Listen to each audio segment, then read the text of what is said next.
Anda yang bergaji 2,200 nak buat pinjaman 12,000, jawapannya sudah tentulah sangat boleh, tuan-tuan.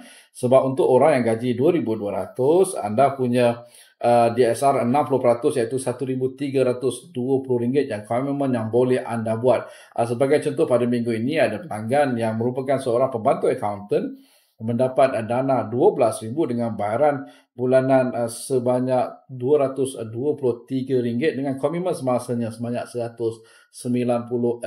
Tuan-tuan, maklum bantu rakyat Malaysia yang bekerja swasta, penyewa awam, pesara dan peniaga untuk mendapatkan dana dengan kadar terbaik daripada bank, koperasi dan agensi kerajaan. Semaklah laporan kewangan anda melalui myloan.my, hanya RM50 saja konsultasi kami.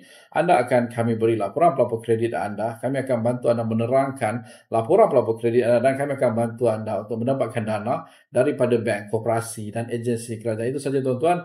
Seperti biasa, dengan myloan, pinjaman anda menjadi lebih mudah. Assalamualaikum, salam sejahtera dan jumpa lagi.